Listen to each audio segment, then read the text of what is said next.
The Giants have a couple of issues as their offseason program prepares to open. Now, this one isn't a surprise. It was reported yesterday that Saquon Barkley won't sign his franchise tag ahead of the offseason program. He's due to make just about $10.1 million on a one-year deal. He's not under contract until he signs, until he accepts the tender. He's no more an employee of the Giants, Chris, than you or me without accepting that tender. And I saw it reported yesterday or explained yesterday that because he hasn't signed the tender, he's not eligible to be present for the offseason program. That is actually incorrect, and that mistake is made every year by someone. You can still show up for the offseason program. You do a letter of protection just like the draft picks do before they sign their contracts, although fewer and fewer don't sign their contracts early in today's NFL. But it used to be you'd have your whole slate of draft picks participate in the offseason program without contract. Right. They sign the letter of protection, and in the event something happens, you get your full pay for the coming year. So Saquon Barkley is not going to be there, if he's not going to be there, to withhold services in order to put pressure on the Giants to give him a contract. That's why he would be doing it. And here's the caveat. He's still going to work out. If he gets injured somewhere else, he don't get paid this year.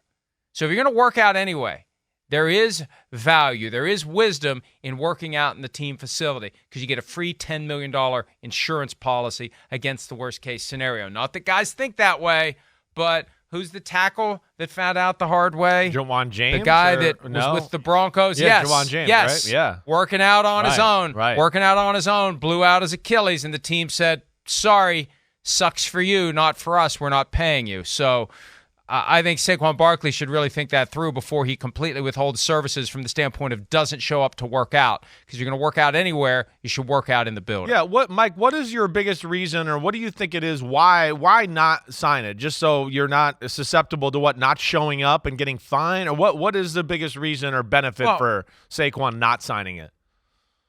This is year 6 for him. Yeah. This gets back to everything we've talked about with Austin Eckler. He's been kind of the poster child for this argument this year that running backs get screwed by NFL teams, by the NFL formula that's in place to pay young players.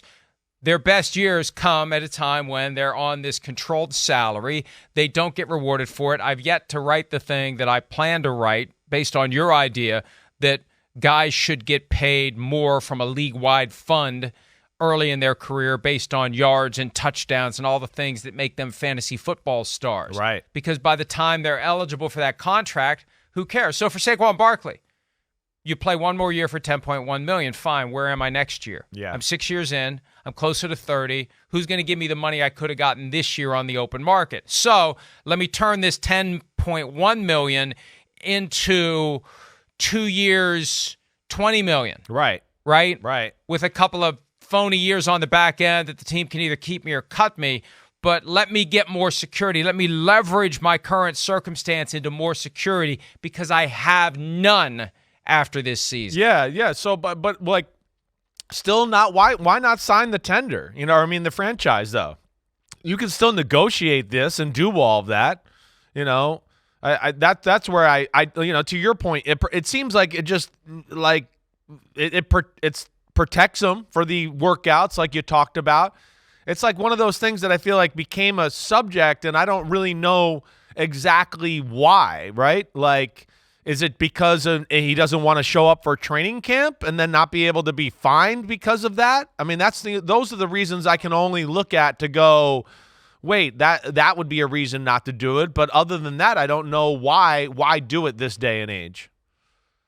Usually the guy stays away pending the deadline, July 15. This year it's July 17 because the 15th lands on a Saturday, to sign a multi-year deal. That is your main leverage to get that multi-year deal. I'm not going to be around. I'm not going to be there until we know whether or not I have a multi-year deal. After that, okay, what are we going to do? I sign the tender. I show up. I play for one more year. Unlike Le'Veon Bell, who did sit out all of the 2017 or 2018 season. I think it was 17. I can't remember what year it was. I think it was 17. I think it was 20 one of those years. He showed up right before the start of the regular season, and then he sat out the entire year, and then he became a free agent, and he still got a decent amount of money from a Jets team that was bidding against no one and got duped into thinking that the Ravens were there offering real money. But regardless, the goal, I think, would be to try to get more security because Saquon Barkley given the position he plays, given his injury history, and given his age, he's never going to get that big contract on the open market. And hey, 10.1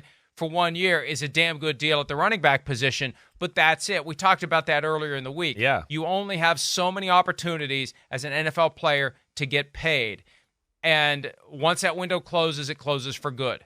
And it may close on Saquon Barkley this year. Yeah, no, I understand that. What's the guarantee he's going to stay healthy all year? No, like he did last year? No. What's the guarantee he's going to have another big year? And even if he does, what's the guarantee that a team's going to say, well, we got to pay him a bunch of money, even though we know there's a risk he's going to get injured? Yeah. Or the tread's just off the tires. Right. We can go out and draft a guy in round 3 who can come in and do everything that we need for a hell of a lot less money. So I think that's the only thing that makes sense right now.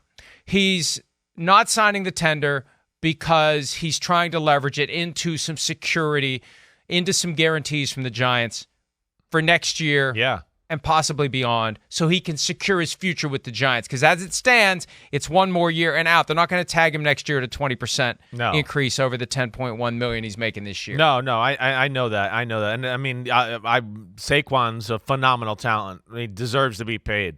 He does, and you know that we have a soft spot in our heart anyways, both you and I, for this running back position, for the things you stated a few minutes ago. But I worry. I'm only saying sign it just because I just like the reasons you say. I'm thinking of the worst things that could happen.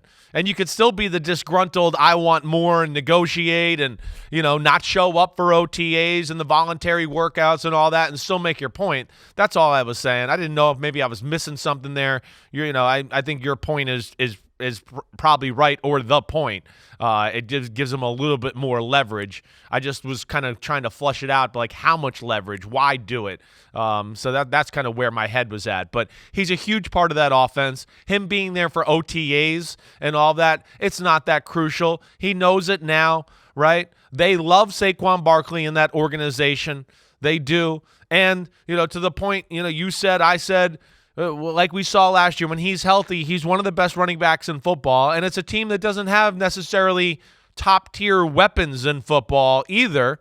They got some good now with Darren Waller, but they need Saquon Barkley and his playmaking ability and his ability to do more than what the play, says on the chalkboard there.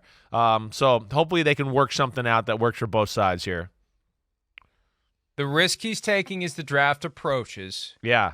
Is that the Giants will get someone that they view as an appropriate and acceptable replacement for Barkley, and they'll remove the tender and free up immediately $10.1 million in cash and cap space. I think it's why Tony Pollard signed the tender.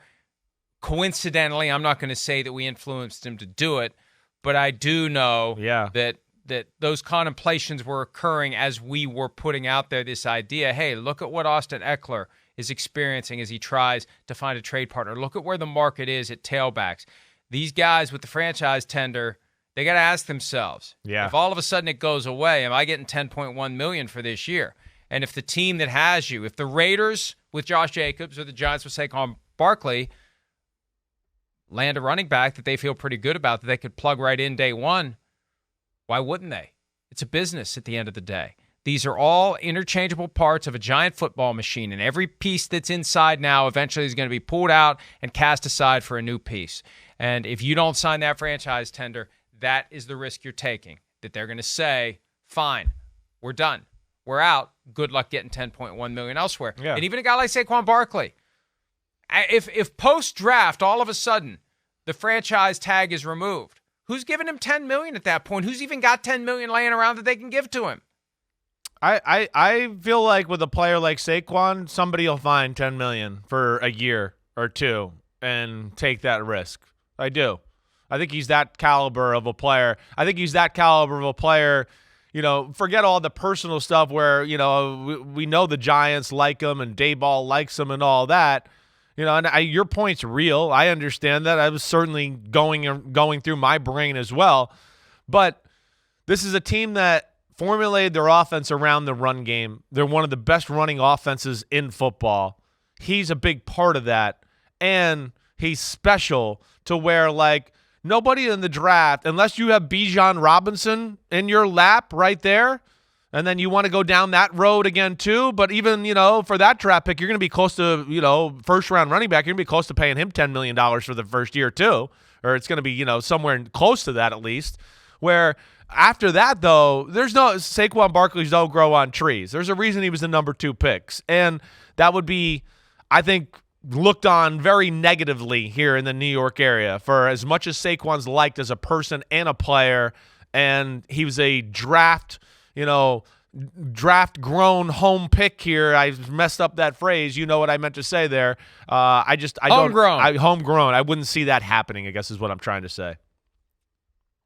Yeah, I just think that it's a risk that both Josh Jacobs and Saquon Barkley have to assume by not accepting the franchise tender, because it's not going to be easy.